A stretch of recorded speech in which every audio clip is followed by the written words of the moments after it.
reports of it being associated with urticaria. Basically, what is the reports are finding is this region seems to be very inflamed in those conditions. And whenever there is an associated inflammation in this region, there is a flare-up of all these diseases. So basically, I have done a literature search of all the literature which is available up to now.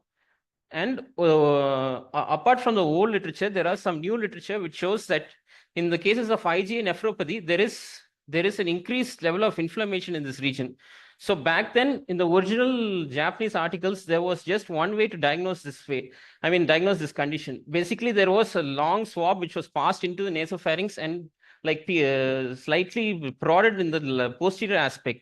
So if there was inflammation in this region, the patients reported severe pain and easy bleeding was present. So this was not present in normal cases. But in modern times, due to the advancement of technology, we now have something called narrowband.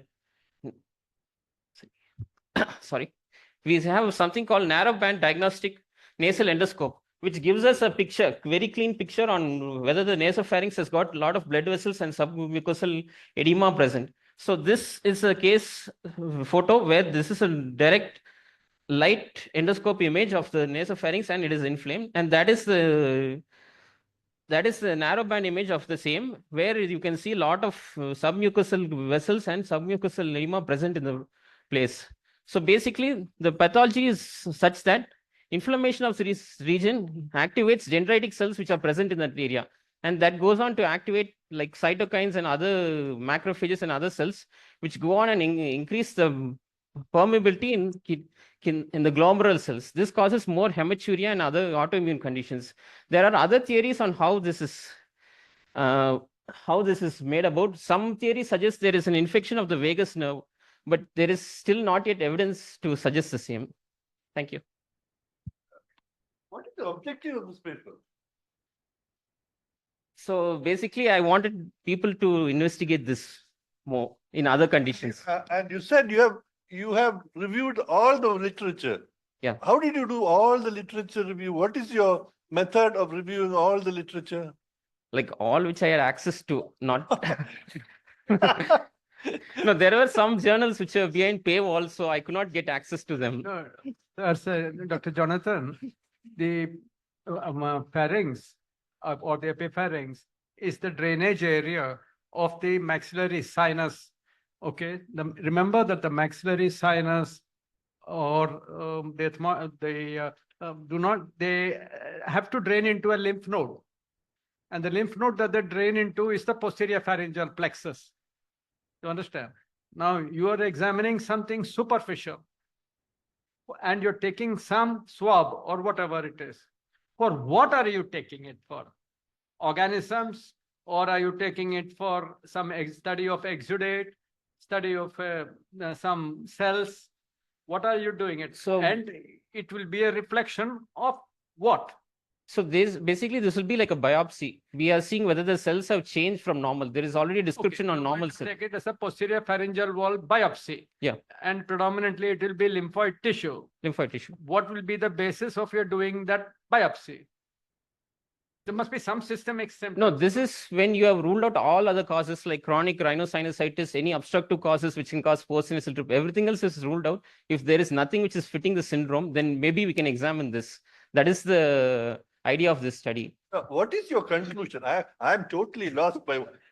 I'm not sure what was your objective. I'm not sure of your methodology. What is your conclusion?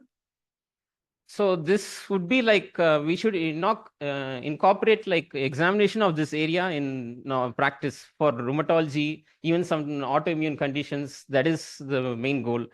Because this is a small study. All of these are small studies. They have not been clinically validated or repeated. So I think maybe there is something we should like look into.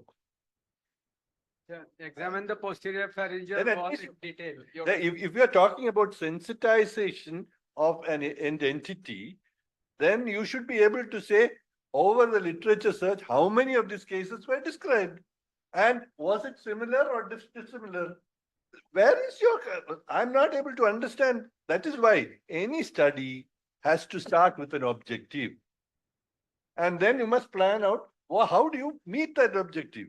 And then you must conclude. Otherwise, You're just saying, putting a picture there and saying, I saw all the literature. It doesn't make sense to me. Are you a scientist? Or are you just saying something from the newspaper? No, your concept is okay, but what we're saying is you can't see the lymph nodes. At least you're seeing a lymphoid follicle with your naked eye. Yeah. Okay, and then you're trying, because nowhere else in the body, other than the palatine tonsil or the lingual tonsil or the posterior pharyngeal wall, can you have a direct visualization of the reticuloendothelial system. Okay, but these are draining lymph nodes, and it is at the gateway of the mouth, a gateway of air entry, gateway of food entry, gateway of the sinuses. So I don't know what you will do. See the literature search No, and see if they found anything unusual. no, there is literature to suggest No that. diagnosis, you know. No, you Yes. can visualize it. We are nasal endoscopes now, sir. Okay. That is Sorry, what we the can't ask more questions because we have a time limit on each Okay, case. Okay. Thank you. Yeah. Thank you. Thank you.